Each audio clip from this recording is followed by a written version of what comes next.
Rice, pasta, salmon, flour, and chocolate. Are you guys ready for these fall food shortages? We thought we had problems the last few years, right? But I don't know, guys. Sometimes I'm starting to see those as the good old days. You know what I mean? They summarize the whole U.S. economic situation in this one clip. Check it out.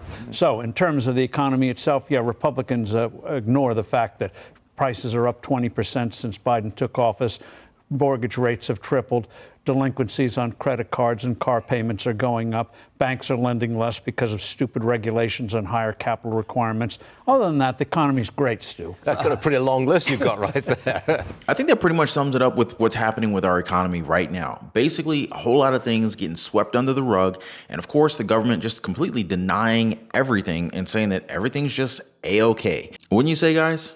Food security. This is what today's video is about. We're definitely a financial freedom channel right here, but I think securing your food supply is definitely a precursor to reaching your financial goals. I mean, am I right? Now, according to World Bank, food security is defined when all people at all times have physical and economic access to sufficient, safe, and nutritious food that meets their dietary needs and their food preferences for an active and healthy life. But with the number of threats to our U.S. food supply, food security isn't all that secure these days. Y'all know what I mean? I mean, we're talking about threats like war and political conflicts, economic changes, disease, and more often than not, climate change and variable weather. You guys are seeing it, right? Been pretty hot lately. Some really aggressive storms, hurricanes, tornadoes, earthquakes, tsunamis. Now, they're not declaring a public emergency. That's a whole nother video in and of itself. But I think we can all definitely agree that we're going through what's called a global food crisis. And that means a whole cascade of food shortages that are going to affect Americans well into 2024.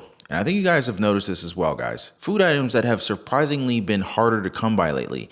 And if they are there, they're a lot pricier than ever before, or at least, if you're purchasing them at your local grocery store. But let me know if you guys agree. So let's go over the food shortages right now. Before I do, if you own a home, make sure your home is protected. Get your free home warranty quote. There's a link in the description down below. So the first on the list is rice. So a shortage of rice is still on the table into the second half of 2023. The world's rice supply has been, in short supply since Russia's invasion of Ukraine. Add to the fact that the damaging weather that's been happening in major rice-producing countries like China and Pakistan. And now, even more concerning factors are at play. El Nino, a weather pattern that results in a typical or atypical warming of the water's surface in the eastern Pacific Ocean, it began to emerge again at the beginning of the summer, causing even more unpredictable weather patterns for many different countries. India also announced in July that it would be halting its exports of all non-basmati rice or white rice in order to protect its own stockpiles and their resources. Now, some areas of the world have felt these effects more than others, but for most, the largest issue will continue to be the damage of our wallets. Really, as they said, at the global level, the most evident impact of the global rice deficit has been, and it still is, decade-high rice prices. Number 2, pasta. Mamma mia, it's pasta. Okay, well, now I don't know how many of you guys used to be Mario Brothers fans. Anyway, so the whole pasta problem in Italy, it actually got so bad this year that the country's government, they met for a crisis talk back in May in order to stop it from boiling over even more. Overall, price hikes were passed on to consumers all throughout the country. And some areas like the province of Siena in Tuscany, they reported an increase of over 50% for pasta. Now, a lot of factors are at play here as well, like the high cost of ingredients, like pasta's main component, wheat, as well as increased packaging and logistics prices. So I was talking to a friend of mine in Nebraska. He told me how they have very little pasta on the shelves there, from Safeway to Walmart to Dollar General and small mom and pop markets. Now, apparently this started over a year ago, and now the area that used to be for pasta have other merchandise like tons and tons of red sauce, but no pasta. Some of them over there have even started growing extra spaghetti squash to compensate. Now, according to data from Federal Reserve Bank of St. Louis, the cost of spaghetti and macaroni right here in the United States, it has risen to an average of $1.47 per pound in 2023. Now, if you compare that to the average cost of $1.21 per pound during the same time last year, it's a pretty big difference. Next on the list is chocolate. So last year, Hershey's, they set off a panic when it warned of a possible candy shortage leading into Halloween. This time, the shortage seems to be much more widespread. Cocoa has become a hot commodity, and Reuters reports that Current prices are the highest that they've been in New York in nearly 12 years, and it's even higher in other parts of the world, including London. And since cocoa is such a fertilizer-dependent crop, it was also affected by the drying up of fertilizer exports from Russia and Ukraine because of the war. Last year's droughts also affected yield crops or crop yields, and El Nino is even threatening to decimate production. Now, the weather phenomenon tends to cause drier weather conditions throughout West Africa, including areas of Ghana, Cameroon, Nigeria, and Ivory Coast, which together are responsible for about 75% of the world's cocoa production. Now, there's also the sugar shortage that's happening because of bad weather and less exports coming from India. This, together with the endless demand of the sweet stuff, certainly doesn't help this whole chocolate catastrophe either. Now, I'm telling you guys, if you haven't yet, subscribe to the channel and turn that notification bell on.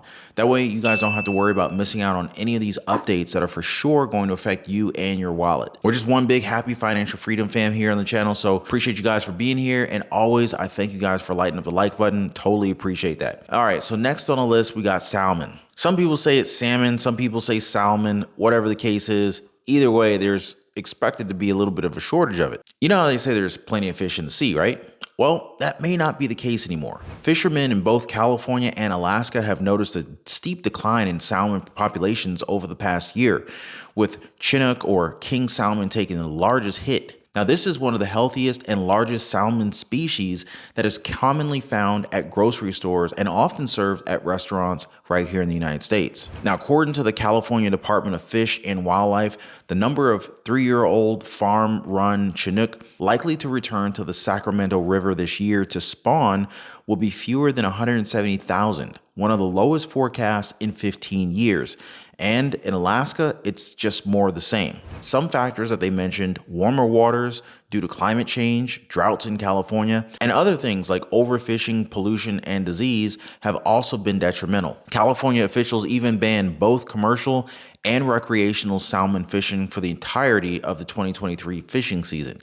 And this is the first time that a ban like this has happened for salmon fishing since 2008. And you guys all know what happened in 2008, right? So last but not least, flour. The price of flour is already up 8.5% compared to last year, and they're predicting that Americans will continue to feel the effects of a flour shortage in 2024. Now, that includes a lot of our favorites like bread, pizza dough, pancakes, cookies, and baked goods, all kinds of stuff, right? And the underlying cause isn't even the war in the Ukraine. It's droughts that are happening right here in the United States. 2 out of the main varieties of wheat, hard red winter and hard red spring wheat, are primarily grown in the South and Central states. Now, these areas have faced extremely dry conditions over the past year. The USDA estimates that an astounding 75% of the wheat growing in these regions are currently experiencing drought conditions.